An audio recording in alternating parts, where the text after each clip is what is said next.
Sosok yang satu ini memilih mati syahid dengan caranya sendiri.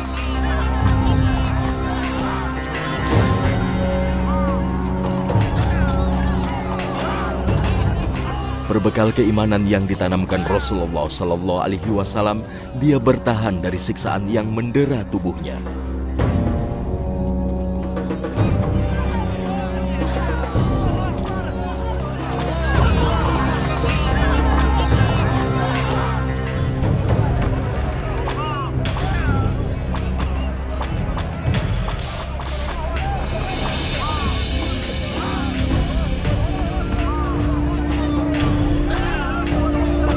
Pemaksaan agar dirinya meninggalkan keyakinannya kepada Allah dan Rasul-Nya tak mampu mengubah pendiriannya.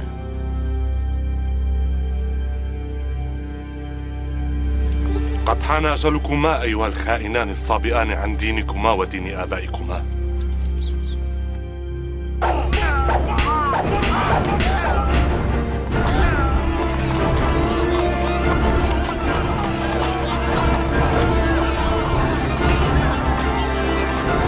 Hingga akhirnya ia harus menerima resiko besar, yaitu kematian yang menyakitkan. Inilah sahabat mulia Khubayb bin Adi.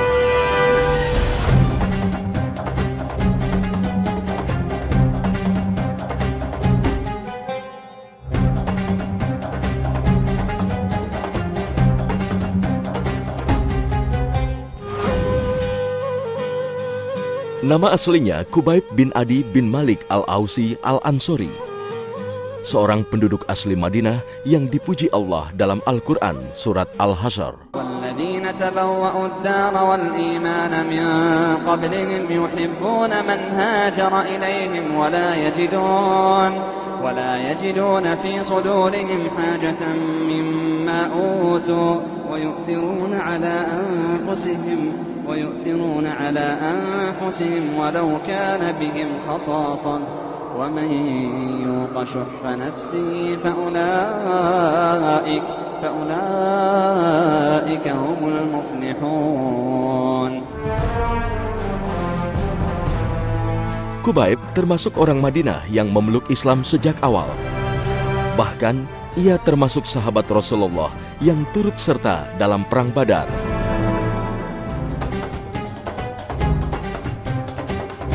Orang-orang Muslim yang ikut dalam Perang Badar disanjung Rasulullah Sallallahu Alaihi Wasallam di hadapan malaikat Jibril alaihi salam.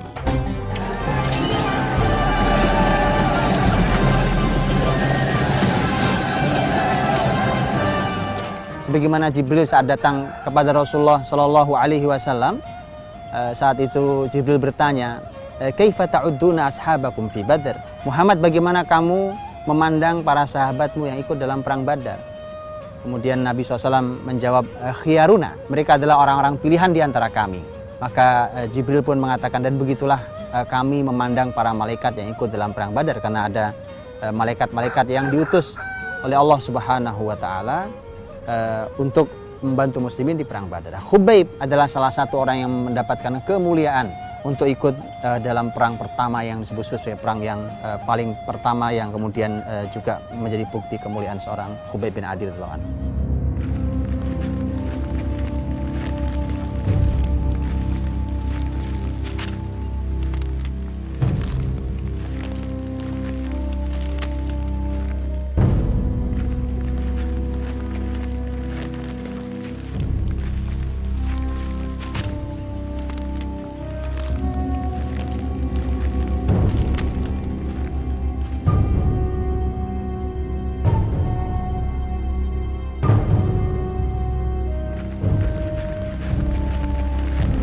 Kiprah Khubayb bin Adi dalam menegakkan panji-panji Islam tercatat dalam sejarah saat dirinya terpilih sebagai salah satu dari 6 utusan Rasulullah Sallallahu Alaihi Wasallam.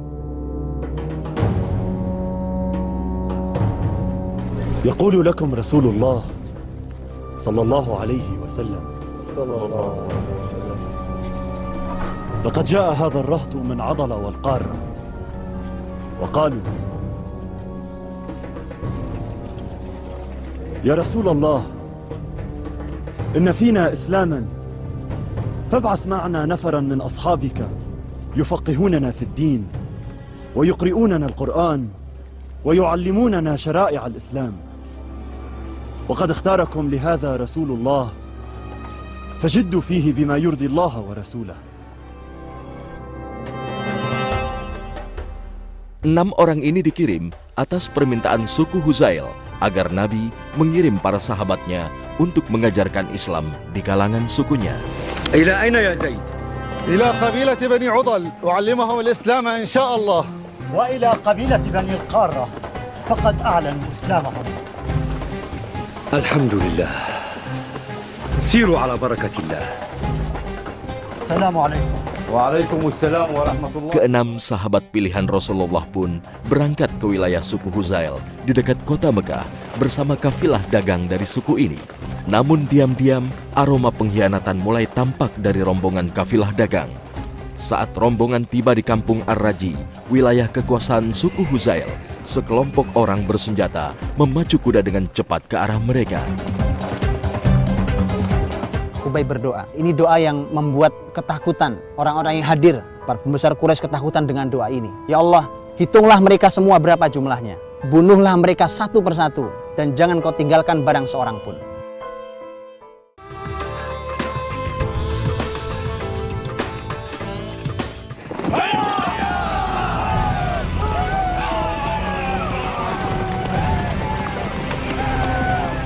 Rombongan para da'i atau juru dakwah Rasul pun diserang kelompok bersenjata dari suku Huzail.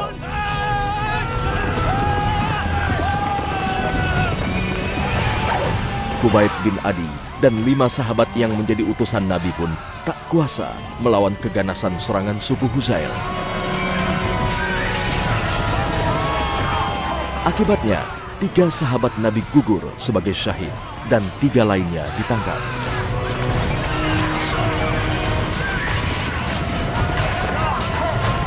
Seorang di antaranya sempat melawan dan akhirnya juga gugur mati syahid.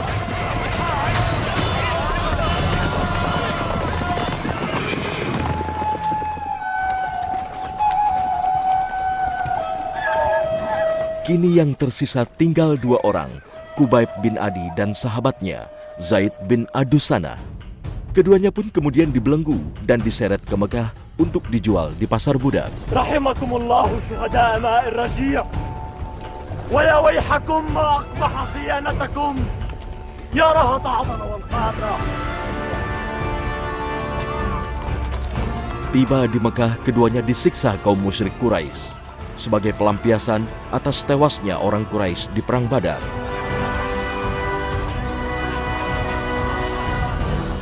Namun kekuatan iman kedua sahabat mulia ini tak pernah goyah meski didera berbagai macam siksaan.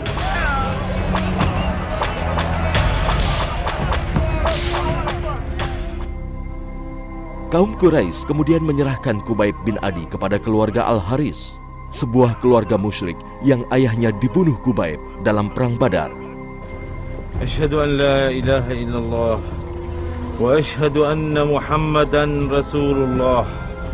خذه يا نسطاس واقتله في التنعيم. أما أنت يا خبيب بن عدي فقد ابتاعك حجير بن إيهاب التميمي حليف بني نوفل لعتبة بن الحارث بن نوفل ليقتلك بأبيه.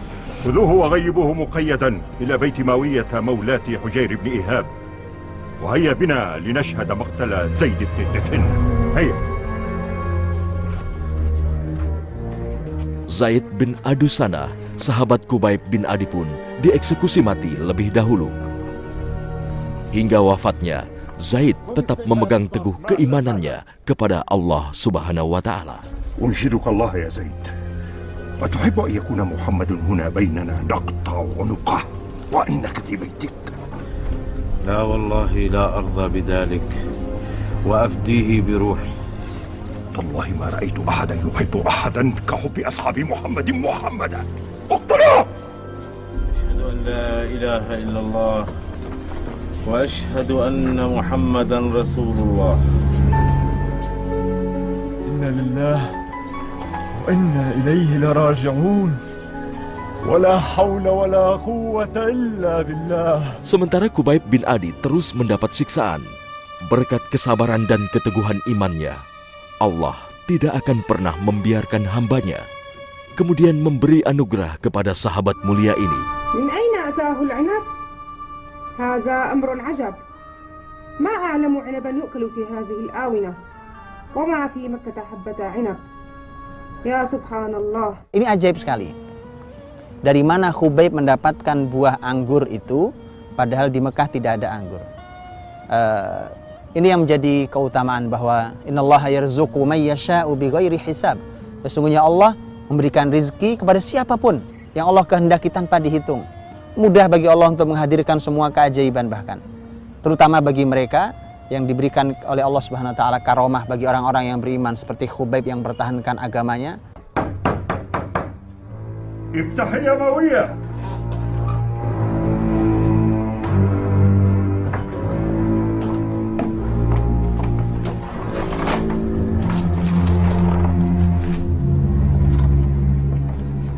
اسمع يا خبيب، جئنا نخبرك فاختر لنفسك.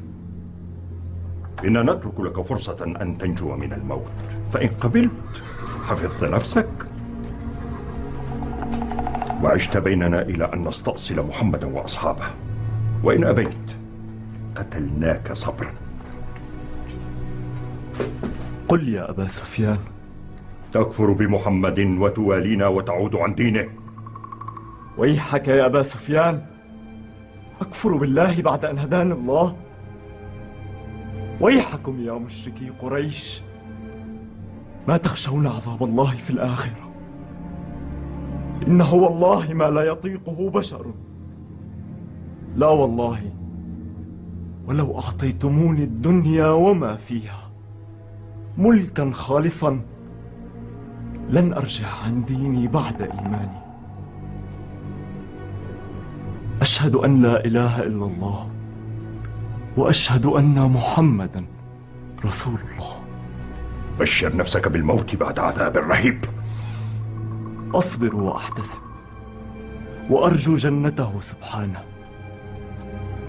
ألتقي فيها بالشهداء والصديقين، وإني أحب أن أقتل في سبيل الله. Kini tiba saatnya sahabat mulia Khubayb bin Adi untuk menerima hukuman mati. Ia diseret ke wilayah Tan'im di luar kota Mekah. Namun Khubayb memohon agar diizinkan melakukan sholat 2 rakaat sebelum dieksekusi mati. ألن تعود عن دين محمد يا خبيب؟ هيهات يا مشركي قريش، هيهات يا مشركي قريش، أكفر بعد إيمان؟ إنه القتل يا خبيب، فتهيأ. إن رأيتم أن تدعوني حتى أركع ركعتين فافعل. دعوه يركع.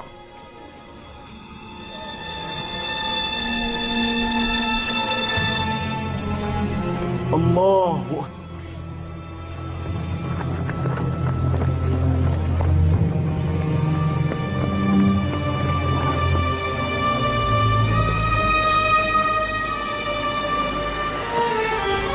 السلام عليكم ورحمة الله.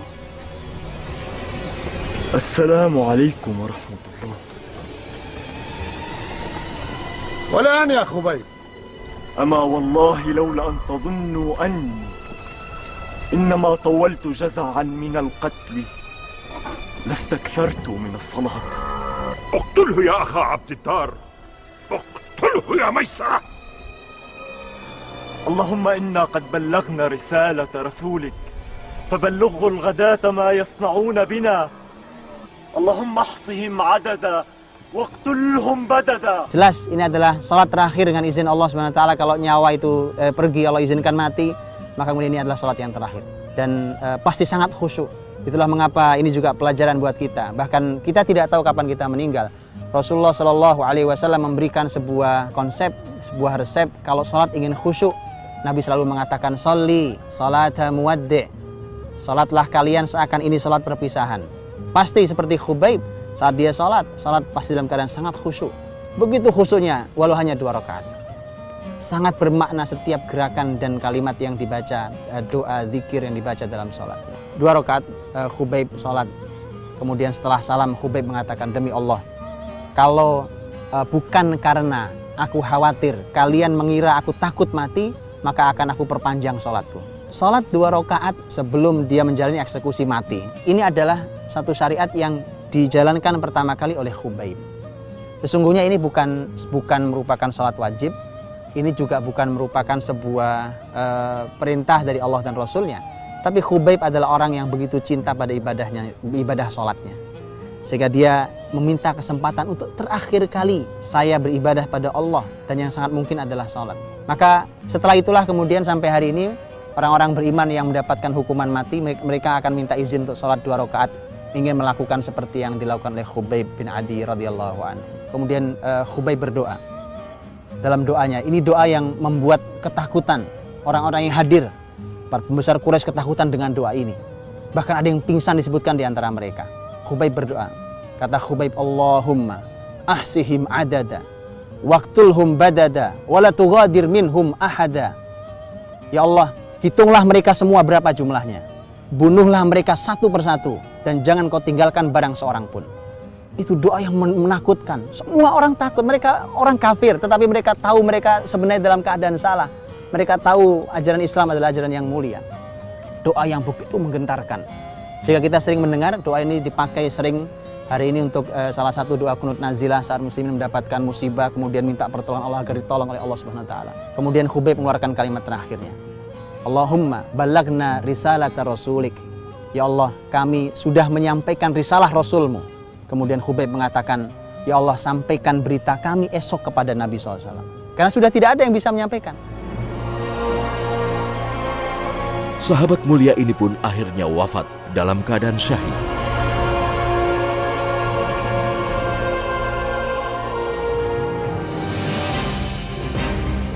Rasul pun segera mengirimkan sahabatnya, Ammar bin Umayyah Ad-Damri, untuk menyelamatkan jasad Khubaib sebelum mendapat perlakuan buruk dari kaum Quraisy. Lagi-lagi, Allah sendiri yang ternyata sudah merawat jasad mulia Khubaib bin Adi. Sampai wilayah Tan'im, kemudian dengan dia berhati-hati agar tidak dilihat oleh orang-orang Quraisy, dia menurunkan jasad Khubaib bin Adi dari tempat tersebut. Begitu dia baringkan di tempat tersebut, kemudian seorang Ammar bin Umayyah Ad-Damri yang menurunkan jasad itu dia bercerita. Ini lihat kalimatnya, dia mengatakan bahwa faltafattu falam ara syai'an faka'anna mabtala'athu al-ard wa lam yu'thar ala jusmanihi ba'da dzalik. Sahabat ini mengatakan bahwa aku telentangkan jasad Khubaib bin Adi, kemudian aku berpaling sesaat. Saat aku melihat lagi, jasad itu sudah tidak ada. Dia katakan seakan ditelan oleh bumi. Itulah mengapa Khubaib bin Adi radhiyallahu anhu tidak diketahui hingga hari ini di mana beliau dimakamkan. Kalau menurut kesaksian sebagaimana dicatat oleh sebagian riwayat sejarah, bahwa Ammar bin Umayyah Ad-Damri mengatakan bahwa jasadnya hilang begitu saja. Wallahu a'lam.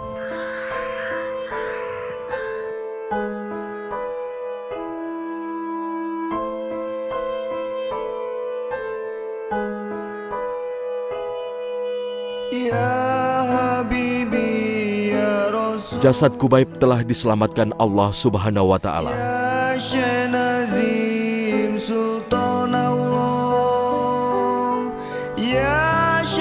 Sama seperti nasib jasad sahabat-sahabatnya yang lain setelah gugur di tangan suku Huzail.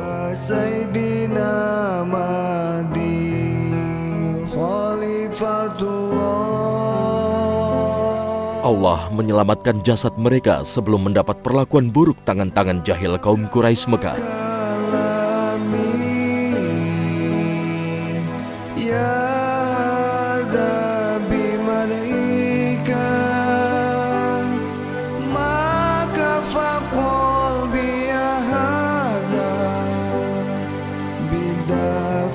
Wafatnya sahabat mulia Khubaib bin Adi tak hanya mengguncang langit.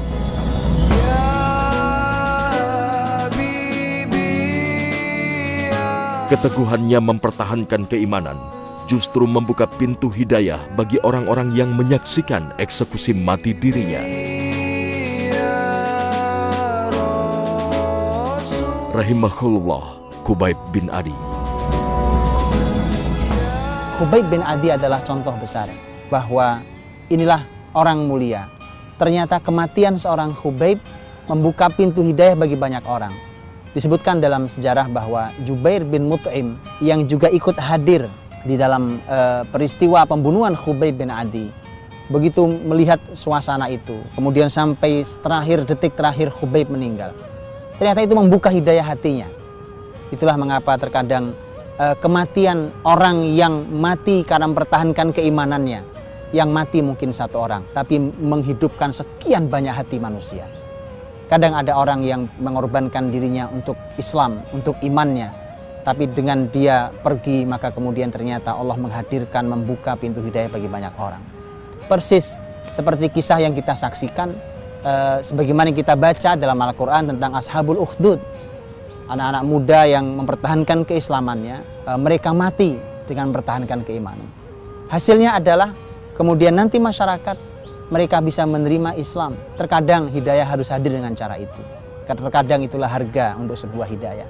Maka dari itu, sebagai seorang muslim, sebagai seorang mukmin, maka mempertahankan keislaman, keimanan di tengah mudah sekali iman dan Islam itu rusak adalah merupakan suatu PR yang sangat besar, karya yang sangat besar dalam kehidupan kita, seperti Khubayb bin Adi radhiyallahu anhu.